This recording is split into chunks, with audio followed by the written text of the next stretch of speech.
Hey everyone, it's Fiona. In case you're wondering where I've been, basically what had happened was a couple of weeks ago I'd filmed a video using like my DSLR, so my nice camera, and basically it just won't let me share it, and export it so I can upload it onto YouTube, which sucks because I actually finished editing it and everything and I was ready to upload it, and it was a nice quality video about how to perfect your form in the gym. But anyways, I couldn't figure it out, Apple couldn't figure it out, so whatever. I'm sorry in case you've been wondering where I've been. So today I'm going to show you guys how to make a macro-friendly quesadilla. You can adjust like the specific ingredients according to your macronutrient needs. And also, in case you're wondering why I look like a mess, it's because I just finished working out, actually a couple hours ago, and I just haven't showered yet. So bear with me and enjoy the video. Alright guys, so what I did was I just weighed out 109 grams of boneless, skinless chicken breast.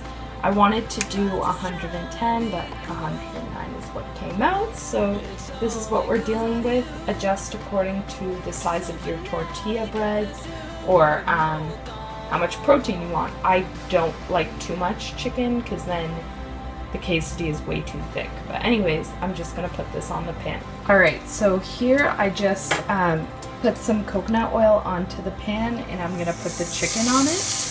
I am someone who likes to count their oil that they use to cook on MyFitnessPal, just because I'll log this as like 1/8 of a tablespoon, which is kind of inaccurate, but in that there's like 3 grams of fat, so like it does add up. I know a lot of people don't add cooking oil into their macros, but I do.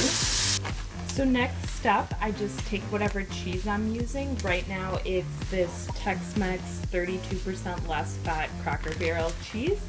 Right now I weighed out 30 grams, but again, adjust according to your needs. I do like to have a little bit more cheese, like 40 to 45 grams, but wasn't worth the macros today. I wanted to fit something else in with more fat. So at this point, I will preheat the oven. I'm just using a mini toaster oven because I don't think a full oven is really necessary for this recipe since it's sort of small. And then what I'll be taking is whatever tortilla bread you're using. It could be corn tortilla, whole wheat, doesn't matter. This one has pretty good macros. 1.5 fat, 17 carbs, 3 protein. So I like to use this as my bread. And so I take 2 of those tortilla breads and I just lay one out on some sort of like aluminum foil thing that I'll be baking with after. And then I will, at this point, take the shredded cheese and just, put it all over the bread. So once that's done, and I will say that usually since I do go with more cheese, I can tell this is not as much as I typically prefer, so it won't be as cheesy, but you know what happens. You guys add more cheese as much as your little heart's desire. All I did now was I weighed out 5 grams of avocado on the side to eat with my quesadilla. You guys can again add more. I didn't have enough fat, or you can use guac. I personally like the taste of plain avocado. Now I'm just weighing out 12 grams of this Kirkland brand Greek yogurt. This is a great substitute for sour cream. If you guys haven't tried it, you should. It tastes pretty much the same as sour cream, just obviously a bit less creamy, but it does the job. I just put 2 tablespoons of salsa with the rest of my sides. Basically I'll be eating these with the quesadillas. Add whatever you wish on the side, but these taste great. So now all I did was I laid out the chicken onto the tortilla with the cheese, and I'm gonna put some of these red pepper flakes onto it. If you don't like spicy, you don't have to. Also, I will say this is the only seasoning I'm using because I find that it's enough with the sides and everything, but obviously do what you wish. If you want to add salt, garlic, whatever, do as you please.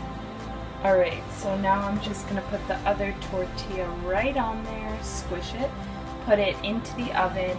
There's no certain temperature that you have to do it or time. I'm lazy and I'll put it in for like less than 10 minutes at 450.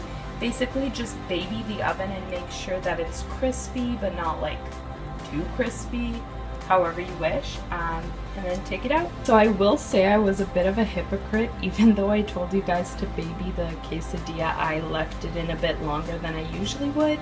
So it's a little crispy, but it still works. Anyways, just put it out on a plate and like use a pizza slicer to cut it up. And there you go, a macro-friendly quesadilla. I'll leave you guys the macros down below and somewhere here on the video. Let me know if you guys try it. It's all because of you.